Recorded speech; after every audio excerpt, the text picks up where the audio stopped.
ಒಬ್ಬರ ಉಪಕಾರ ಒಬ್ಬರಿಗೆ ಇರಲಿಲ್ಲ ಅಂದ್ರೆ ಈ ಜಗತ್ತಿನಲ್ಲಿ ಬದುಕಲಿಕ್ಕೆ ಆಗೋದಿಲ್ಲ. ಆದರೆ ಈ ಜಗತ್ತಿನಲ್ಲಿ ಕೆಲವೊಬ್ಬರ ಋಣ ತೀರಿಸಲಿಕ್ಕೆ ಆಗಂಗಿಲ್ಲಂತ. ನಾವು ಏನು ಮಾಡಿದರೂ ಅವರ ಋಣಭಾರವನ್ನು, ಅವರ ಉಪಕಾರವನ್ನು ನಾವು ಎಂದೂ ತೀರಿಸಲಿಕ್ಕೆ ಆಗೋದಿಲ್ಲ. ಎಷ್ಟು ಜನ್ಮಗಳಲ್ಲಿ ಹುಟ್ಟಿ ಬಂದರೂ ಆ 4 ಮಂದಿ ಋಣ ತೀರಿಸಲಿಕ್ಕೆ ಆಗೋದಿಲ್ಲ. ಅವ್ರು ಯಾರು ಅಂತಂದ್ರೆ, 4 ಮಂದಿ ಋಣ ನಮ್ಮ ಮೇಲೆ ಭಾಳ ಅದಲ್ಲ. ಅವ್ರು ಯಾರು ಅಂತಂದ್ರೆ, ಮೊದಲನೇದ್ದು ಪರಮಾತ್ಮ. ಮೊದಲನೇ ಋಣ ಯಾರದಂತಂದ್ರೆ ಪರಮಾತ್ಮನ ಋಣ ನಮ್ಮ ಮೇಲೆ ಭಾಳ ಅದ. ಎರಡನೇದ್ದು ಯಾವುದು ಅಂತಂದ್ರೆ ಸದ್ಗುರುವಿನ ಋಣ. ಗುರುವಿನ ಋಣ ನಮ್ಮ ಮೇಲೆ ಭಾಳ ಐತೆ ಅಂತ, ಅದನ್ನೂ ತೀರಿಸಲಿಕ್ಕಾಗೋದಿಲ್ಲ. ಇನ್ನು ಮೂರನೇ ಋಣ ಯಾರದು ಅಂತಂದ್ರೆ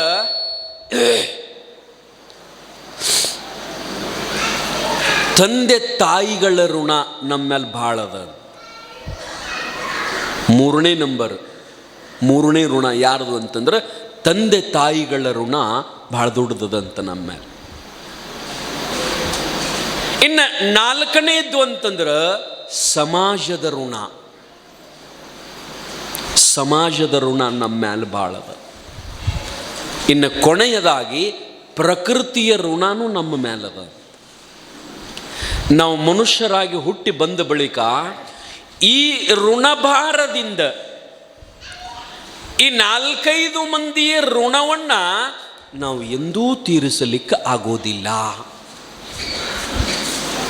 ಪರಮಾತ್ಮ ನೋಡ್ರಿ, ನಮಗೇನು ಕೊಟ್ಟಿಲ್ಲಂತೀರಿ? ಇದೆಲ್ಲವನ್ನು ಕೊಟ್ಟಿರತಕ್ಕಂಥದ್ದು ಯಾರು ಅಂತಂದ್ರೆ ಪರಮಾತ್ಮ. ಪರಮಾತ್ಮ ನಡೆಯಲಾಕ ಭೂಮಿ ಕೊಟ್ಟಾನ, ದುಡಿದು ತಿನ್ನಾಕ ಅನ್ನ ಕೊಟ್ಟಾನ, ಎಲ್ಲದಕ್ಕಿಂತಲೂ ಶ್ರೇಷ್ಠವಾಗಿ ಶರೀರವನ್ನು ಕೊಟ್ಟಾನ, ಬೌದ್ಧಿಕ ಶಕ್ತಿಯನ್ನು ಕೊಟ್ಟಾನ. ಇದೆಲ್ಲ ಭಗವಂತನ ಋಣ ಅದು. ಭಗವಂತನ ಋಣ ಅದು. ನಾವು ಎಷ್ಟರ ಯಾಕೊಲ್ದಕತ್ತ ಒಬ್ಬೊಬ್ಬರ ಋಣ ಸ್ವಲ್ಪ ತೀರ್ಸಕ್ಕೆ ಪ್ರಯತ್ನ ಮಾಡ್ಬೇಕಂತ್ರಿ. ಬರೀ ಯಾರು ಕೊಟ್ಟಿರ್ತಾರಲ್ಲ ಅವ್ರದ್ದು ತಗೊಂಡು ಅವ್ರದ್ದು ತಿಂದು ನಾವು ಸುಮ್ಮಕೊಂಡ್ರದಷ್ಟ ಮಾಡಬಾರ್ದು. ಯಾಕಂತಂದ್ರೆ ಆ ಋಣ ಭಾಳ ಕೆಟ್ಟ, ತೀರಿಸಲಾರ್ದ ಹಾದಿವಂತಂದ್ರೆ ನಾವು ಅಂತಿರ್ತೀವಿ ನೋಡ್ರಿ. ಯಾರದಾರ ಒಬ್ಬರದು ಹಿಂದಿನ ಕಾಲದಾಗಿತ್ತು ರೀ ಅದು. ಯಾರಲ್ಲಾರ ಒಂದಿಟ್ಟು ನಮ್ಮ ಮಗಳ ಮದುವೆಗೆ ಅಥವಾ ಬಡತನಕ್ಕಾಗಿ ಯಾರಲ್ಲಾರ ಒಂದಿಟ್ಟು ಸಾಲ ತಂದಿದ್ದೀವಿ ಅಂದ್ರೆ ಆ ಮುದುಕಂತಿರ್ತಾನಂತೆ, ಮಕ್ಕಳಿಗೆ ಹೇಳ್ತಿರ್ತಾನಂತೆ, ಅವರಲ್ಲಿ ಸಾಲ ತಂದಿನೋ ತಮ್ಮ, ಆ ಋಣದಾಗ ನಾ ಸಾಯಬಾರ್ದು ಯಪ್ಪ, ಆ ಋಣದಾಗ ನಾನು ಸಾಯಬಾರ್ದು, ಅವನ ಸಾಲ ತೀರಿಸಬೇಕು. ನಾವು ಉಪವಾಸ ಇದ್ದು ತಂದವ್ರದ್ದು ತೀರಿಸ್ತಿದ್ರು ನಮ್ಮ ಮಂದಿ ಹಿಂದಿನ ಕಾಲದಾಗ. ಆದರೆ ಈಗಿನ ಕಾಲದಾಗ ಹೆಂಗದಾರ ಅಂದ್ರೆ ಮುಣುಗಸವ್ರ ಭಾಳ ಮಂದಿ ಅದಾರ. ಹೆಂಗೆ ಮುಣುಗಿಸೋದು ಅಂತಂದ್ರೆ ಬಹುತೇಕ ಕೆಲವೊಬ್ಬರ ಮಣಿನ ಸರ್ವನಾಶ ಆಗಬೇಕು. ಇವತ್ತು ನಮ್ಮ ಬದುಕು ಹಂಗದ. ಆದರೆ ಒಂದಿಲ್ಲ ಒಂದಿನ ಇನ್ನೊಬ್ಬರನ್ನು ಮೋಸ ಮಾಡಿ ಅನ್ಯಾಯದಿಂದ ಅಧರ್ಮದಿಂದ ನಾವು ದುಡ್ಡು ಮಾಡಿದೀವಂತಂದ್ರೆ ನಾವು ಯಾರಿಂದ ತಂದಿರ್ತೀವಲ್ಲ ಇಂದಿಲ್ಲ ನಾಳೆ ಅವರ ಋಣದೊಳಗೆ ಸಾಯ್ಬೇಕಾಗ್ತದ. ಮುಂದೊಂದು ದಿನ ಅವರ ಮನ್ಯಾಗ ಚಾಕ್ರಿ ಇದ್ದು ಅಥವಾ ಒಂದು ಪ್ರಾಣಿಯಾಗಿ ಅವರ ಋಣ ತೀರಿಸಬೇಕಾಗ್ತದ.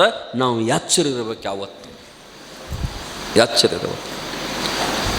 ಒಬ್ಬ ಮನುಷ್ಯ ಒಬ್ಬರ ಮನೆಗೆ ಕಳ್ಳತನಕ್ಕೆ ಬಂದಿದ್ದಂತೆ ತುಡುಗು ಮಾಡಕ್ಕೆ. ಭಾಳ ದೊಡ್ಡ ಸಾಹುಕಾರ ಮಣಿ ಅದು. ಮತ್ತು ಸಾಹುಕಾರ ಮನೆಗೆ ತುಡಿಗೆ ಹೋಗ್ಬೇಕಲ್ರಿ. ಬಡವ್ರ ಮನೆಗೆ ತುಡಿಗೆ ಹೋದ್ರೆ ಏನಿರ್ತದೆ ಅವ್ರ ಮನ್ಯಾಗ? ದೊಡ್ಡ ದೊಡ್ಡ ಸಾಹುಕಾರ ಮನೆಗೆ ತುಡಿಗೆ ಹೋಗ್ಕಾರ.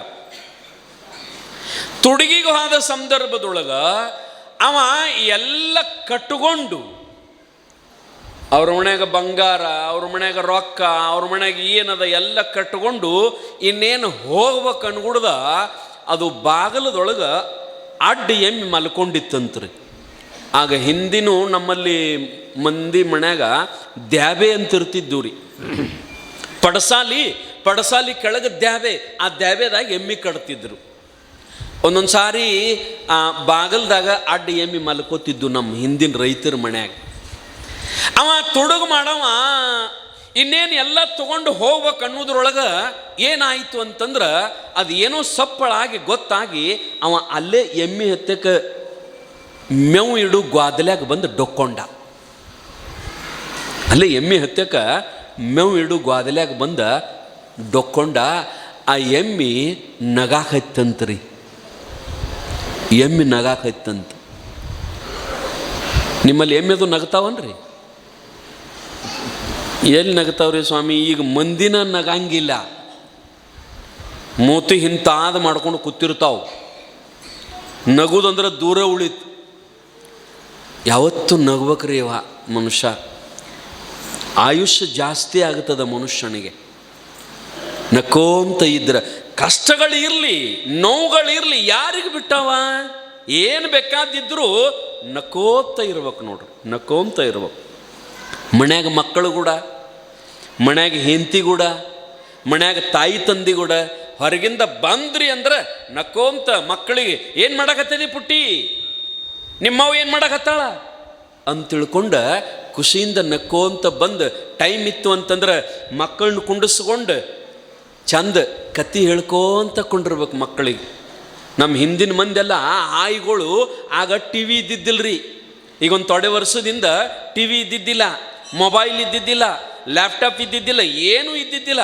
ಬಹುತೇಕ ಊರಾಗ ಲೈಟ್ ಸದೇ ಇದ್ದಿದ್ದಿಲ್ಲ. ಕಂದಿಲ್ ಹಚ್ಕೊಂಡು ನಮ್ಮ ಆಯಿ ಮುತ್ತಿ ಆಗಿನ ಕಾಲದಾಗ ಏನ್ರಿ ಬಹುತೇಕ ಸಮೀಪ ಅಂದ್ರೆ 90 ದಾಟೆ ಬದುಕ್ತಿದ್ರು ಎಲ್ಲರೂ, 90 ದಾಟೆ ಬದುಕ್ತಿದ್ರು.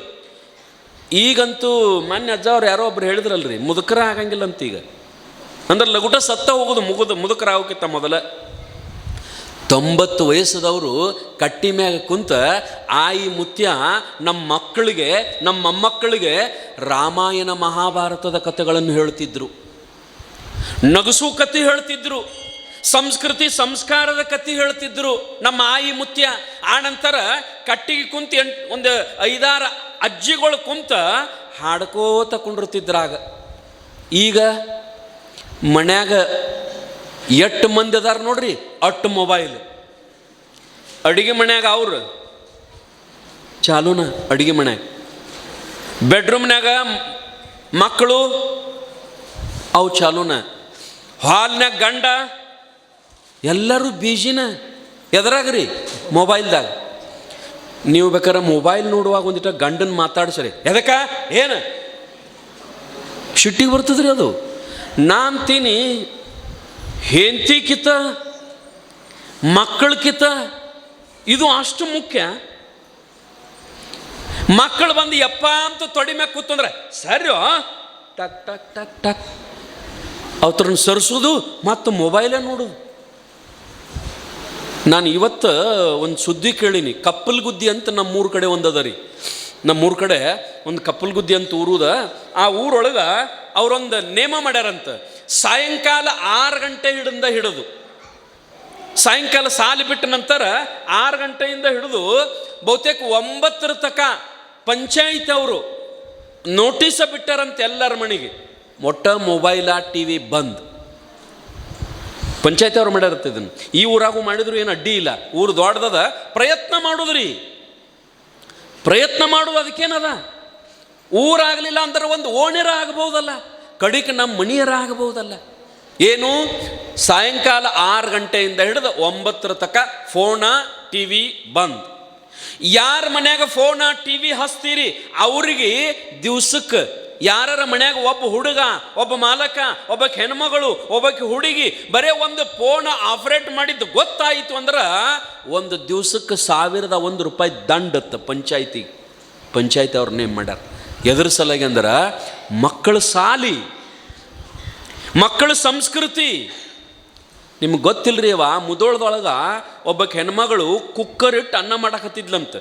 ಕುಕ್ಕರ್ ಇಟ್ಟು ಅನ್ನ ಮಾಡುವಾಗ ಗಂಡ ಬೆಡ್ರೂಮ್ನ್ಯಾಗ ಅದಾನ, ಮಗ ಹೊರಗೆ ಹಾಲ್ನಾಗ ಅದಾನ.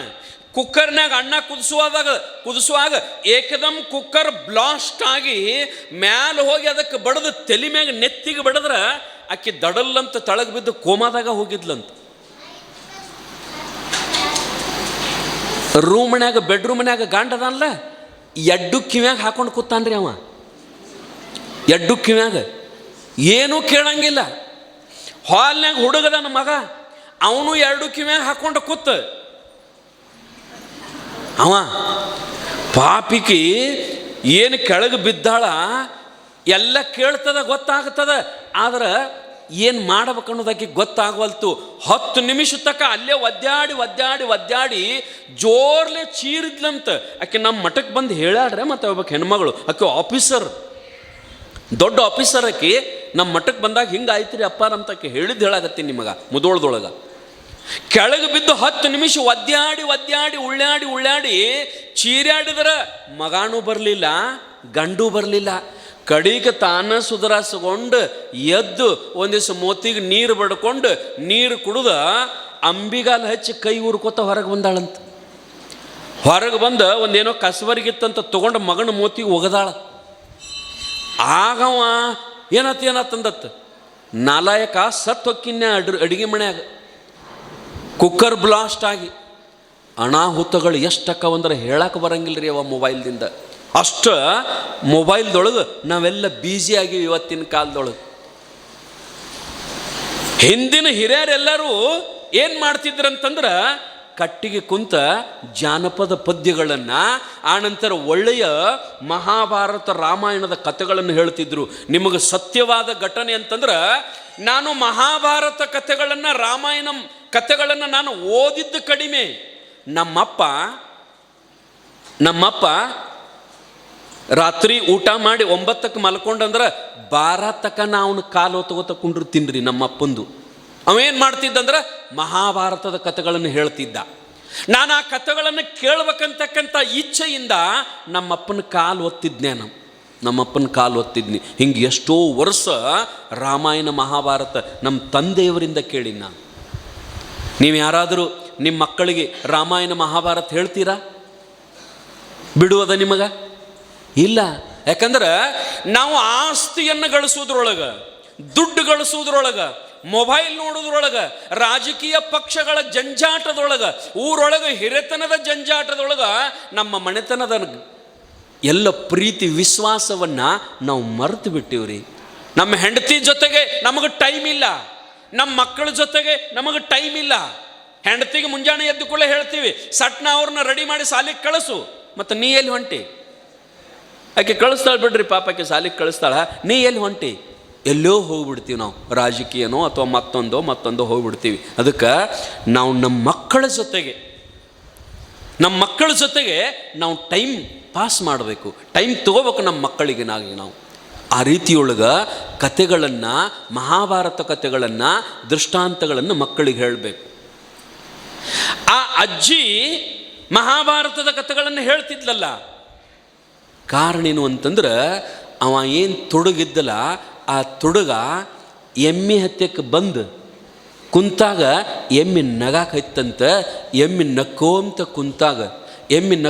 ಕುಂತಾಗ ಏನಾಯಿತು ಅಂತಂದ್ರೆ ಅವ ಕೇಳ್ದ, ಯಾಕೆ ನಗಾಕತ್ತಿ ಅಂತ ಕೇಳಿದಾಗ ಎಮ್ಮಿ ಮಾತಾಡಿತಂತ್ರಿ. ಎಮ್ಮಿ ಮಾತಾಡಿತಂತ. ಅವನಿಗೆ ಹೇಳ್ತಂತದು ಏನಂತಂದ್ರೆ, ಅಲ್ಲ ನೀ ಏನು ಮಾಡಾಕತ್ತಿ ಅಂತಂದ್ರೆ ತುಡುಗು ಮಾಡಿ ಇಟ್ಟೆಲ್ಲ ಕಟ್ಕೊಂಡು ತೊಗೊಂಡು ಹೊಂಟಿಯಲ್ಲ, ನನಗೆ ಆಶ್ಚರ್ಯ ಅನ್ಸಾಗತ್ತದ. ಎಷ್ಟು ಕಟ್ಟಿ ಅಂದ್ರೆ ಬಹುತೇಕ ಲಕ್ಷ ಗಂಟ್ಲೆ ರೂಪಾಯಿ ಕಟ್ಟಿ ಗಂಟನ್ಯಾಗ, ಅದ್ರ ಜೊತೆಗೆ ಕಿಲೋ ಗಂಟ್ಲೆ ಬಂಗಾರ ಕಟ್ಟಿ ಸಾವುಕಾರಂದ ತಗೊಂಡು ಹೊಂಟಿ. ಆದ್ರೆ ನಾ ಹಿಂದಿನ ಜನ್ಮದೊಳಗೆ ಇವ್ರ ಮನ್ಯಾಗನ, ಮಾಲಕನ ಮನ್ಯಾಗನ ನಾ ಜೀತಾ ಇದ್ನಿ. ನನ್ನಂಥವ ಒಂದು 8 ಎಮ್ಮಿ 8 ಆಕಳ ಕಟ್ಟಿದ್ದಿ ಸಾವುಕಾರ. ನಾನು ಅವ್ರ ಮನ್ಯಾಗ ಜೀತಾ ಇದ್ದ ಆ ಎಮ್ಮಿ ಆಕಳ ಜೋಪಾನ ಮಾಡ್ತಿದ್ದೆ ನಾನು. ಒಂದಿನ ರಾತ್ರಿ ಯಾರೂ ಇಲ್ಲದ ಸಮಯದೊಳಗೆ ನನ್ನ ಈ ಮನ್ಯಾನ ಸಾವುಕಾರ್ತಿ 2 ದಿವಸ ಮಜ್ಜಿಗೆ ಬೇಡಿದ್ರೆ ಮಜ್ಜಿಗೆ ಕೊಟ್ಟಿದ್ದಿಲ್ಲ. ಅವ್ರ ಮನ್ಯಾಗ ಯಾರೂ ಇಲ್ದಾಗ ನೋಡಿ ಗಡಿಗ್ಯಾಗಿನೂ ಬರೀ ಒಂದು ಗ್ಲಾಸ್ ಮಜ್ಜಿಗೆ ಕುಡ್ದಿದ್ದು ನಾನು. ತುಡುಗಿಲೆ ಒಂದು ಗ್ಲಾಸ್ ಮಜ್ಜಿಗೆ ಕುಡ್ದಿದ್ನಿ.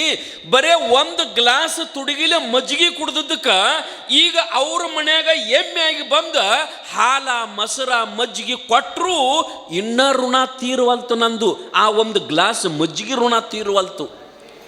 ಮತ್ತು ನೀ ಇಟ್ಟೆಲ್ಲ ಒಯ್ಯಾಕತ್ತಿದೆ ಅಂದ್ರೆ ನಾಳೆ ಈ ಮನ್ಯಾಗ ಏನಾಗಿ ಹುಟ್ಟಿ ಬರ್ತೀಯೋ, ಅದನ್ನು ಹೆಂಗೆ ತೀರಿಸ್ತೀಯೋ ನನಗೆ ಗೊತ್ತಾಗವಲ್ತಂತೇಳಿ ಎಮ್ಮಿ ನಗಾಕೈತಂತ್ರಿ. ಕಾರಣ ಏನಂತಂದ್ರೆ ನಾವು ಯಾರದ ಒಂದು ರೂಪಾಯಿ ತಗೊಂಡಿದ್ರು ಅದನ್ನು ಇನ್ನೊಂದು ಜನ್ಮದೊಳಗೆ ಅಥವಾ ಈಗನೂ ತೀರಿಸಲಿಲ್ಲ ಅಂದ್ರೆ ಹೋಗಲಿಕ್ಕೆ ಬರೋದಿಲ್ಲ. ಆ ರೀತಿಯೊಳಗೆ ಏನಪ್ಪ ಅಂತಂದ್ರೆ ಜಗತ್ತಿನೊಳಗೆ ಋಣ ಎಂದೂ ಇಟ್ಕೋಬಾರ್ದು. ಬರೀ